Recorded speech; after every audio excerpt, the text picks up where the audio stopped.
नमस्कार, मैं जितेंद्र आप सभी का मैथ्स माउंटेन पे स्वागत करता हूं। आइए स्टार्ट कर रहे हैं हम आज की क्लास। आज की क्लास में हम क्या पढ़ेंगे।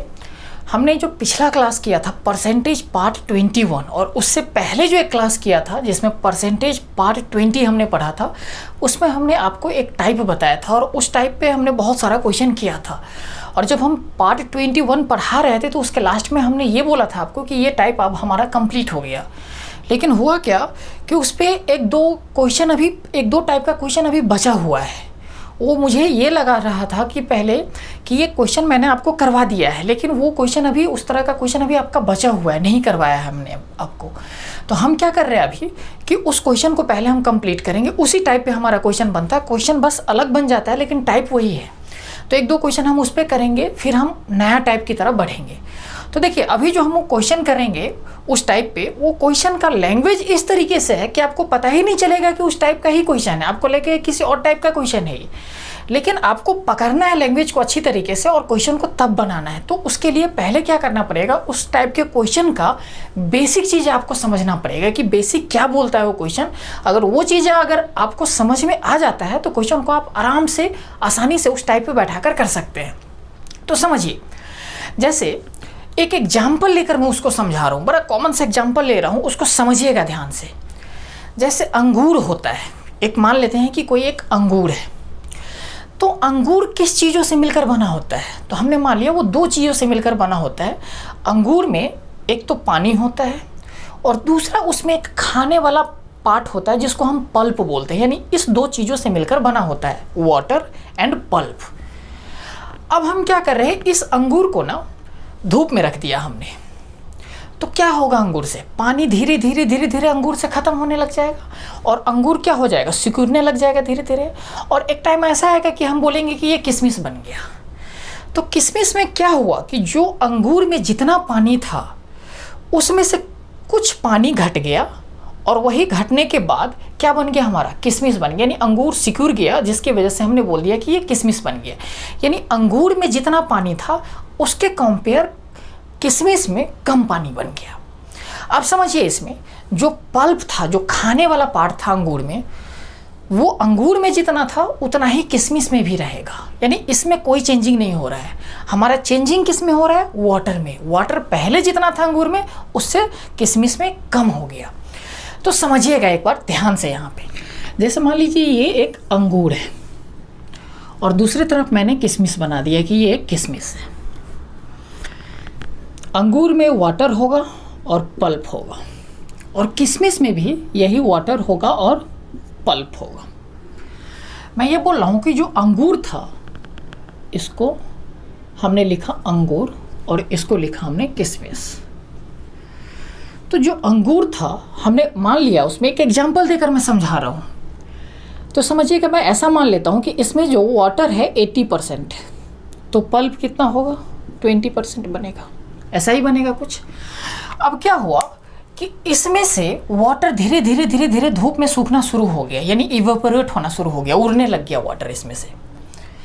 तो जैसे ही वाटर इसमें से कम होने लग गया तो होगा क्या कि वाटर का परसेंटेज वैल्यू घटेगा और जो पल्प होगा उसका परसेंटेज वैल्यू अपने आप बढ़ने लग जाएगा और तब जाके ये किशमिश बन जाएगा। तो हम ऐसा मान लेते हैं, जो किशमिश बना उसमें जो वाटर है 40% है और जो पल्प है वो कितना हो जाएगा, 60% हो जाएगा ये चीज़ें। तो समझिए यहाँ पे एक बात, यहाँ पे जो क्वांटिटी में जो चेंज हो रहा है, किस में चेंजिंग आ रहा है, सिर्फ वाटर में ही तो चेंज हो रहा है। पल्प जितना अंगूर में था उतना ही पल्प किशमिश में भी है। क्वांटिटी पल्प का दोनों जगह सेम है, लेकिन बात ये हुई कि परसेंटेज वैल्यू यहाँ पे बढ़ जा रहा है। क्यों? क्योंकि जैसे ही ये वाटर कम हो रहा है तो इस वजह से यह इसका वाटर का परसेंटेज वैल्यू क्या होगा, घटेगा और पल्प का परसेंटेज वैल्यू बढ़ेगा। इसलिए यहाँ पे परसेंटेज वैल्यू चेंजिंग आ जा रहा है कि पल्प का क्वांटिटी तो सेम है दोनों जगह, लेकिन हो क्या रहा है कि इसका परसेंटेज वैल्यू अलग अलग बन जाता है। अब समझिए, जो पहले हम क्वेश्चन कर रहे थे उस क्वेश्चन में हम क्या बोलते थे कि ये एक तरह का मिक्सचर है और ये दूसरा मिक्सचर है। इस मिक्सचर में वाटर 80% है और इस मिक्सचर में हो क्या रहा है कि यहाँ पे ये मिक्सचर है जो वाटर एंड पल्प से मिलकर बना है। ये कोई दूसरा मिक्सचर है, ये भी वाटर एंड पल्प से मिलकर बना हुआ है। इसमें वाटर हम कुछ इवेपोरेट कर देते हैं, वाटर निकाल लेते थे या उड़ा देते थे, कुछ भी करते थे, तो क्या होता था, वाटर का परसेंटेज वैल्यू घटता था और पल्प का परसेंटेज वैल्यू ऑटोमेटिक बढ़ जाता था, इस वजह से कि वाटर इसमें से कम हो रहा है। हम यहाँ पे जो पहले क्वेश्चन कर रहे थे तो मिक्सचर लेकर कर रहे थे कि एक मिक्सचर ये होता था, इसमें से कुछ वाटर हम हटा देते थे तो दूसरा मिक्सचर बन जाता था, तो वाटर का परसेंटेज वैल्यू घट जाता था और पल्प का परसेंटेज वैल्यू बढ़ जाता था। इस तरीके से हम क्वेश्चन करते थे मिक्सचर को लेकर। लेकिन उसी क्वेश्चन को यहाँ पे घुमा कर दे दिया कि एक अंगूर है और दूसरा किशमिश है। क्लियर हुआ ये चीज़ें कि मिक्सचर ना बताकर इसको अंगूर और किशमिश का नाम दे दिया है। अब समझिए यहाँ पे एक बात और, इसमें मैं अगर आपसे पूछूं कि फिक्स क्वांटिटी कौन सा है तो आप कहेंगे फिक्स क्वांटिटी इसमें पल्प है, क्योंकि पल्प का जितना क्वांटिटी यहाँ पे है उतना ही क्वांटिटी पल्प का यहाँ पे भी है। वेरिएबल क्वांटिटी कौन है, वाटर है, क्योंकि वाटर इसमें ज़्यादा था और कुछ उड़ गया वाटर तो इसमें कम हो गया वाटर, तो वही हमारा किशमिश बन गया। यानी वेरिएबल क्वांटिटी हमारा वाटर हो गया, फिक्स क्वांटिटी हमारा पल्प हो गया। तो इतना आपको समझ में अभी तक आ जाना चाहिए। जैसे मैंने यहाँ पे अंगूर लिया है और यहाँ पे किशमिश लिया है, तो क्वेश्चन जो आपसे पूछेगा अंगूर और किशमिश बोलकर भी पूछ सकता है, या फिर क्वेश्चन में ये लैंग्वेज कैसे चेंज करेगा, जो अंगूर है उसको बोल देगा फ्रेश फ्रूट, ताज़ा फल, और जो किशमिश है उसको बोल देगा ड्राई फ्रूट यानी सूखा फल। इस तरह से क्वेश्चन में लैंग्वेज यूज करेगा और तब आपसे क्वेश्चन पूछ लेगा। तो अभी करना क्या है, एक क्वेश्चन आपको दिख रहा है, उस क्वेश्चन को एक बार अच्छे से आप ध्यान से पढ़िए, पढ़कर समझिए और बनाने की कोशिश कीजिए, फिर मैं उस क्वेश्चन को आगे बनाता हूँ। देखिए क्वेश्चन समझिए, यहाँ पे क्वेश्चन क्या बोल रहा है, बोल रहा है कि एक फ्रेश फ्रूट है यानी ताज़ा फल है और दूसरा ड्राई फ्रूट है। जो फ्रेश फ्रूट है उसमें जो वाटर है कितना परसेंट है, 68%। तो उसमें जो पल्प होगा वो कितना परसेंट होगा, तो 68% वाटर है, तो बाकी जो बचेगा 32% वो हमारा क्या हो जाएगा, पल्प हो जाएगा। फिर बोल रहा है जो ड्राई फ्रूट बन रहा है उस ड्राई फ्रूट में वाटर कितना है, 20%, तो बाकी जो 80% बचेगा वो क्या बन जाएगा, पल्प बन जाएगा। तो बोल रहा है कि अगर 100 kg का अगर फ्रेश फ्रूट है यानी ताज़ा फल अगर 100 किलो का है, तो आप बताइए सूखा फल यानी ड्राई फ्रूट कितने केजी का बनेगा अगर उसमें से पानी उड़ेगा तब। ये क्वेश्चन आपसे पूछा है। तो देखिए यहाँ पे सबसे पहले हमें क्या देखना है कि फिक्स क्वांटिटी क्या है दोनों में। तो वाटर तो हमारा वेरिएबल क्वांटिटी है, फिक्स क्वांटिटी क्या है, पल्प जो खाने वाला पार्ट है उसमें। तो देखिए यहाँ पे मैं लिख रहा हूँ फ्रेश फ्रूट और यहाँ पे मैं लिख रहा हूँ ड्राई फ्रूट, ठीक है ना। फ्रेश फ्रूट में जो पल्प होता है, क्योंकि फिक्स क्वांटिटी हमारा पल्प ही है तो हम पल्प को ही लेकर चलेंगे। फ्रेश फ्रूट में जो पल्प है कितना परसेंट है, अगर वाटर यानी पानी अगर 68% है, वाटर 68% है, तो बाकी जो बचेगा 32% वो क्या होगा, पल्प होगा। ऐसा ही कुछ बन रहा है हमारा। और ड्राई फ्रूट में पल्प कितना परसेंट है, तो वाटर अगर 80%, ये वाटर वहाँ पे 20% है, तो पल्प कितना हो जाएगा 80%, तो वही 80% हमने यहाँ पे लिख दिया।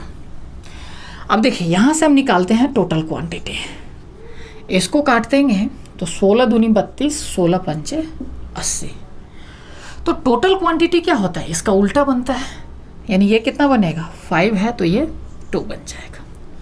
अब देखिए ये फ्रेश फ्रूट का वजन है, टोटल क्वांटिटी जो है फ्रेश फ्रूट का 5 यूनिट है और ड्राई फ्रूट का कितना है 2 यूनिट है।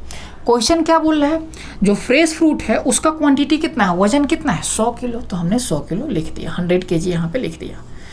तो 5 यूनिट का वैल्यू 100 किलो, तो 2 यूनिट का वैल्यू कितना बन जाएगा, 5 यूनिट का वैल्यू 100 किलो, तो 1 यूनिट का वैल्यू कितना 20 किलो, तो 2 यूनिट का वैल्यू कितना 40 किलो, यानी यही आपका आंसर बनेगा। यानी उससे अगर सूखा फल जो बनेगा उस फ्रेश फ्रूट से, जो फ्रेश फ्रूट है उससे जो ड्राई फ्रूट हमारा बनेगा वो 40 किलो का बनेगा। अगर 100 किलो का फ्रेश फ्रूट होगा तो ड्राई फ्रूट कितने का बन जाएगा 40 kg का, 40 किलो का। तो चलिए इसको एक बार उतारिए आप, और उतारने के बाद क्या करना है, वो जो नेक्स्ट क्वेश्चन दिख रहा है उसको आप बनाइए।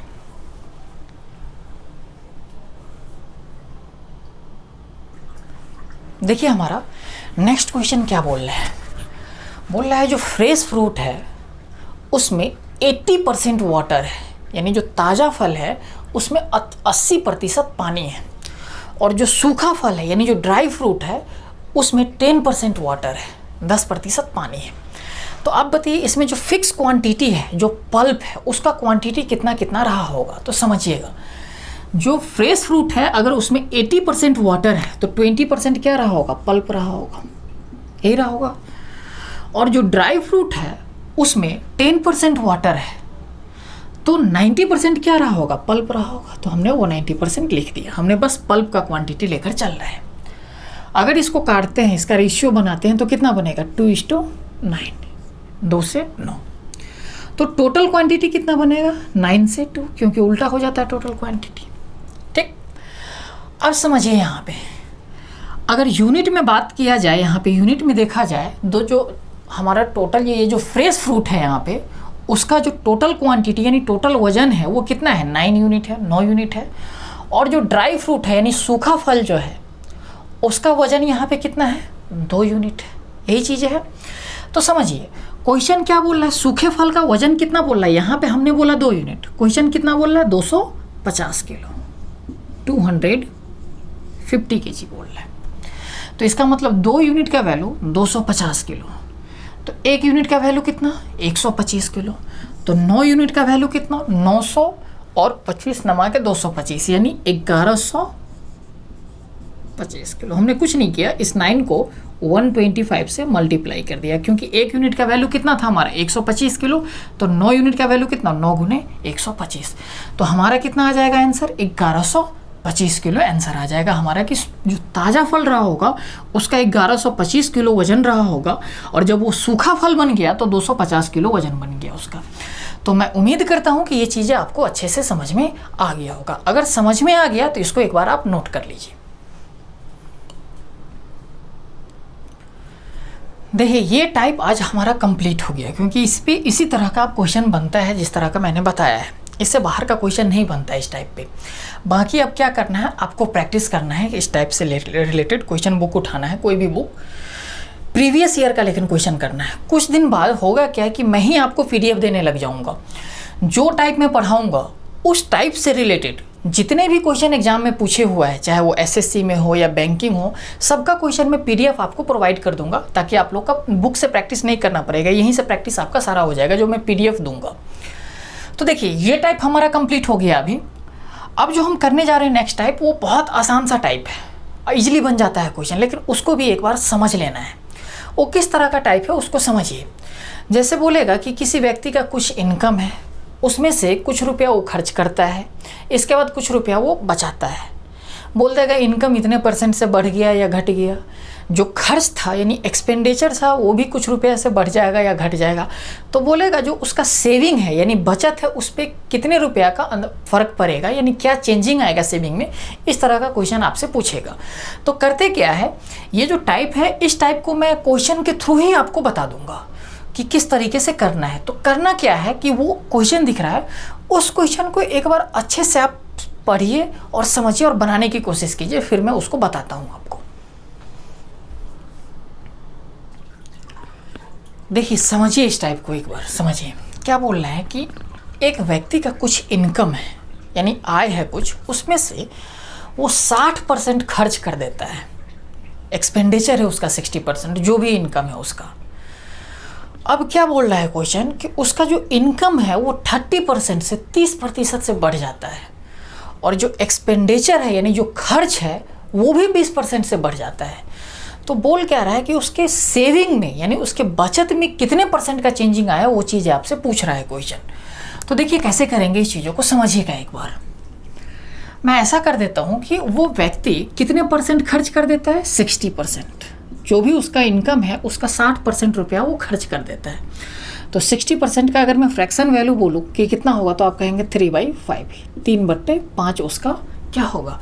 यानी 5 अगर हमारा इनकम है, 5 यूनिट अगर इनकम हम मान ले, तो उसका 60% यानी उसका 60% कितना बन जाएगा, 3 यूनिट।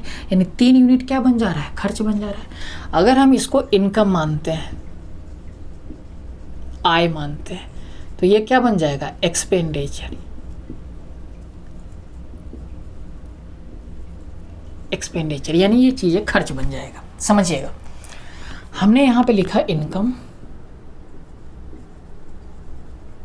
इनकम, एक्सपेंडिचर, और यहाँ पे लिखा हमने सेविंग। अगर हम इनकम हमारा 5 यूनिट है उसमें से एक्सपेंडिचर 60%, यानी 5 का 60% कितना, 3 यूनिट हमारा क्या हो जा रहा है, खर्च हो जा रहा है, वो व्यक्ति अपना खर्च कर ले रहा है। तो सेविंग कितना हो गया, 5 यूनिट अगर इनकम है, 3 यूनिट अगर खर्च है, तो सेविंग कितना होगा, 2 यूनिट, बचत हमारा 2 यूनिट होगा। अब देखिए क्या आगे क्वेश्चन बोल रहा है कि जो इनकम है वो 30% से 30% से बढ़ जाता है। तो देखिए इसका 30% अगर निकालते हैं ना 30%, तो पॉइंट में आने चीज लग जाएगा, डेसिमल में वैल्यू आने लग जाएगा। तो हम क्या करते हैं कि डेसिमल में नहीं लाना चाहते, हम एग्जैक्ट वैल्यू लाना चाहते हैं ताकि कैलकुलेशन हमारा ईजी बन जाए। तो अगर मान लीजिए यहाँ पे अगर मैं 0 लगा दूँ तो यहाँ पे भी 0 लगा दूँ, यहाँ पे भी 0 लगा दूँ, इससे कोई फ़र्क पड़ेगा?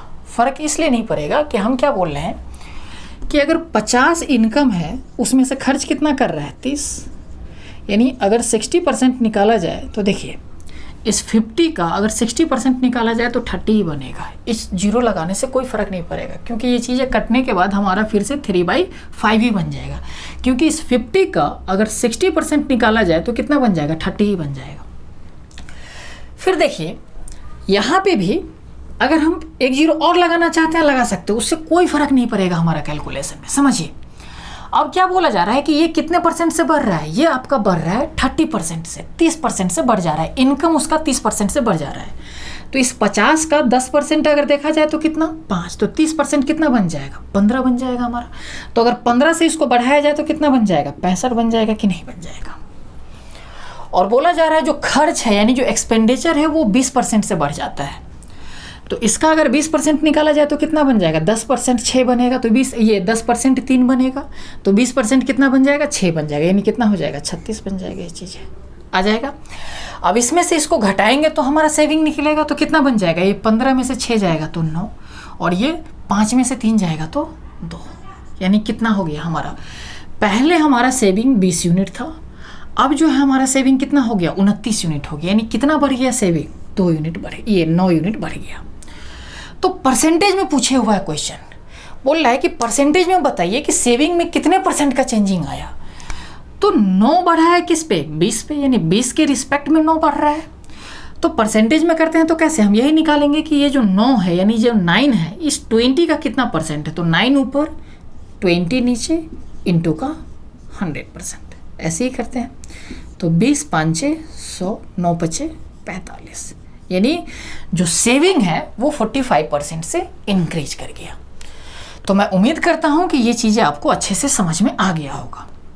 अब बात यहाँ पे ये बनती है कि सर हम इतना क्यों करने जाए, सीधी सीधी 3 5 इतना हम फ्रैक्शन वैल्यू क्यों जाए निकालने। हम सीधा यहाँ पे 100 मान लेते हैं, उसका 60% 60 बन जाएगा, बाकी 40 जो बन जाएगा सेविंग बन जाएगा। इस तरीके से भी तो कर सकते थे, बिल्कुल कर सकते हैं, रिजल्ट पे हमारा कोई चेंजिंग नहीं आएगा। देखिए मैं एक एग्जाम इसको फिर से एक बार करके दिखाता हूँ। इसको क्या करिए, एक बार आप लोग नोट कर लीजिए, फिर मैं वो तरीका से करके बता रहा हूँ।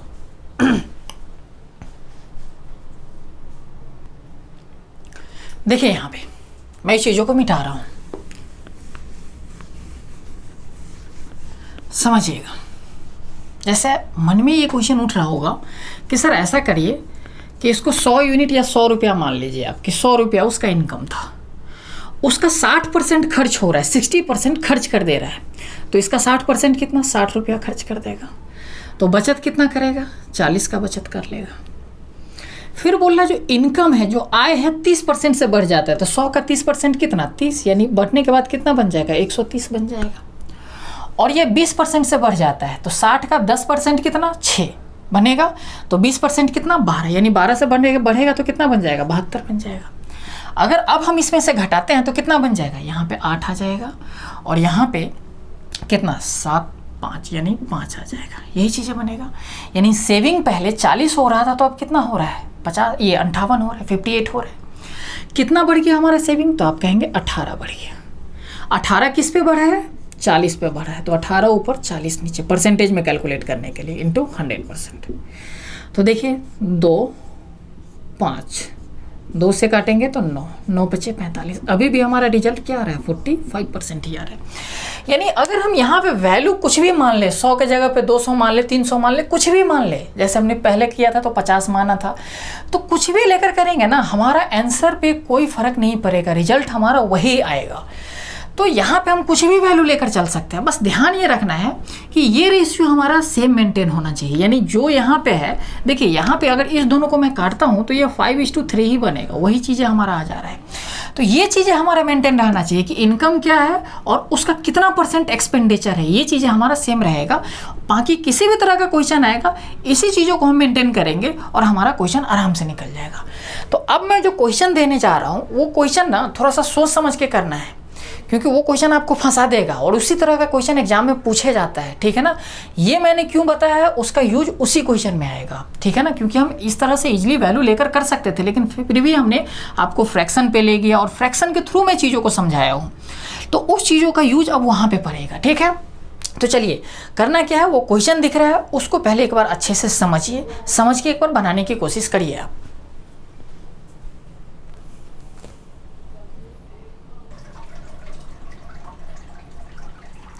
देखिए समझिए इस क्वेश्चन को, बहुत ही अच्छा क्वेश्चन है। अगर आप इस क्वेश्चन को पकड़ लिए अच्छे से तब तो बन जाएगा, इजीली बन जाएगा। अगर नहीं अच्छे से समझ पाए हैं और आप वैल्यू पे कैलकुलेट करने चले गए हैं तो क्वेश्चन आपका अच्छा खासा टाइम बर्बाद कर देगा, क्योंकि वहाँ पे पॉइंट में आंसर आइए, पॉइंट में जो वैल्यू कैलकुलेट होने लग जाएगा और वो चीज़ें अच्छा खासा आपका टाइम वेस्ट कर देगा। क्वेश्चन क्या बोल रहा है, इस चीज़ों को एक बार समझिए। बोल रहा है कि किसी व्यक्ति का 8,550 रुपया इनकम है, उसमें से वो खर्च कितना कर देता है, 5,700 रुपया, 5,700 रुपीज़ खर्च कर देता है। फिर बोल रहा है फिर वो बोल रहा है क्वेश्चन में कि उसका जो इनकम है वो 19% से बढ़ जाता है और जो खर्च यानी जो एक्सपेंडिचर है वो भी 13% से बढ़ जाता है। तो बोल रहा है कि जो सेविंग पहले हो रहा था और अब जो सेविंग हो रहा है उस सेविंग में कितने % का चेंजिंग आएगा, वो चीज़ें आपसे पूछ लिया है। तो देखिए यहाँ पे गलती क्या होगा, आप क्या करेंगे, जो पिछले वाला हम क्वेश्चन कर रहे थे तो उसमें समझिए, उसमें इनकम क्या था, एक्सपेंडिचर क्या था एक्चुअल में, वो चीज़ें नहीं दे रहा था, एक्चुअल वैल्यू नहीं बता रहा था। इसलिए हम क्या कर रहे थे, यहाँ पे कुछ भी मानकर बना दे रहे थे और हर एक कंडीशन में हमारा आंसर सेम आ रहा है। लेकिन बात यहाँ पे क्या आ गई कि यहाँ पे इनकम और एक्सपेंडिचर दे रखा है आपका, उसी हिसाब से यहाँ पे सेविंग निकलेगा। अगर हम यहाँ पे इस तरीके से करने चले जाए कि 8,550 रुपया इनकम है और 5,700 रुपया एक्सपेंडिचर है, खर्च है, तो यहाँ पे फिर हम सेविंग निकालेंगे और फिर ये 19% से बढ़ रहा है और ये 13% से बढ़ रहा है, करने जाएंगे ना तो यहाँ पे डेसिमल में आने लग जाएगा चीज़ें और वहाँ पे कैलकुलेशन करना फिर मुश्किल हो जाएगा आपको। तो हमने एक चीज़ें सिखाया था कि इनकम और एक्सपेंडिचर का रेशियो हमें सेम रखना है, बाकी वैल्यू हम कुछ भी मान सकते हैं, हमारा आंसर सेम ही आएगा। तो देखिए नीचे हमने क्या लिखा था पिछला क्वेश्चन में, ए इनकम होगा, ऊपर क्या लिखा था कि एक्सपेंडिचर होगा। तो देखिए एक्सपेंडिचर यानी खर्च कितना है, 5700 रुपया, इनकम कितना है 8,550 रुपया, ऐसा ही कुछ है। तो 1 0 से 1 0 कट जाएगा हमारा। देखिएगा ये हमारा इनकम है, ये हमारा एक्सपेंडिचर है। अब देखिए ये 57 19 से करता हुआ दिख रहा है, तो 19 तिहाई 57, ऊपर में 23 चला जाएगा, 19 चौक 76 बच जाएगा हमारा 9, 19 बचे 95, ये भी हमारा कट जाएगा 19 से, 15 दूनी 23 और 15 तिहाई 45। समझिए अब यहाँ पे अगर इनकम 3 यूनिट है, एक्सपेंडिचर 2 यूनिट है, वही रेशियो हमें यहाँ पे मेंटेन करना। अगर इसको काटेंगे तो ये 3 और 2 आ जाएगा। अब ये चीज़ें अगर हम मेंटेन करके चले तो हम वैल्यू कोई भी ले लेंगे, हमारा आंसर वही आएगा। तो हम वही काम यहाँ पे करते हैं, समझिएगा। इनकम हमारा कितना है 3 यूनिट, एक्सपेंडिचर कितना है 2 यूनिट, तो सेविंग कितना होगा 1 यूनिट। अब देखिए ये जो इनकम है 19% से बढ़ जाता है, तो इसका 19% निकालना थोड़ा मुश्किल है। तो हम क्या कर रहे हैं, यहाँ पे 2 0 लगा दे रहे हैं, तो यहाँ पे भी 2 0 लगा देंगे, उससे कोई फ़र्क नहीं पड़ेगा। ये चीज़ें मैंने डिस्कशन कर रखा है अभी। अब देखिए इसका 19% निकालना थोड़ा ईजी है, इसका 13% निकालना ईजी है, ये चीज़ें हम कर सकते। अब क्या हो रहा है कि जो इनकम है ये 19% से ये 19% से बढ़ जाता है, तो इसका 19% अगर निकाले तो इसका 1% निकालेंगे तो कितना बन जाएगा 3 बन जाएगा, तो 19% निकालेंगे तो कितना 19 तिहाई 57 बन जाएगा, 57 बन जाएगा। तो 300 में क्या करेंगे 57 ऐड कर देंगे तो कितना बन जाएगा 357। ये कितने परसेंट से इंक्रीज हो रहा है, ये हो रहा है आपका 13% से, 13% से इंक्रीज हो रहा है।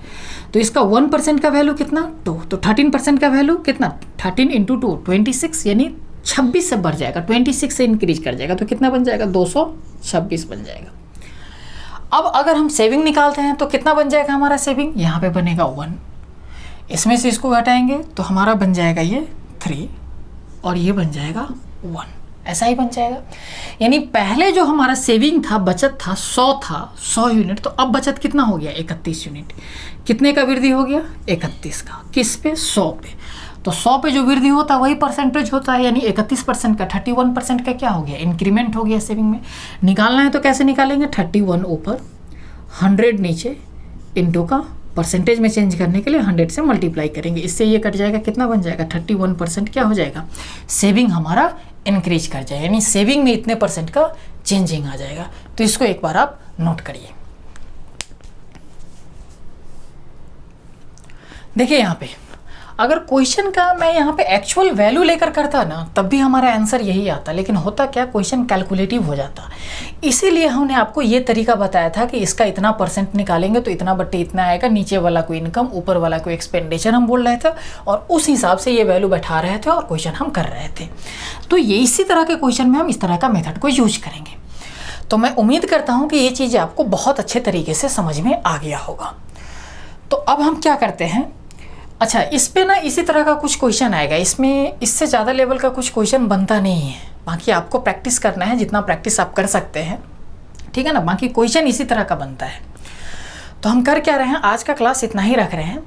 अब जो हम नेक्स्ट क्लास करेंगे परसेंटेज का, उसमें क्या करेंगे, कुछ अच्छे लेवल का क्वेश्चन बनेगा हमारा, ठीक है ना। तो आप लोग एक बार पीछे से बढ़िया से पढ़ कर आना है आप लोगों को।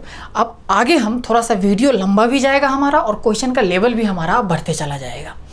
तो ठीक है, रखते हैं हम आज की क्लास, फिर हम मिलते हैं नेक्स्ट क्लास में।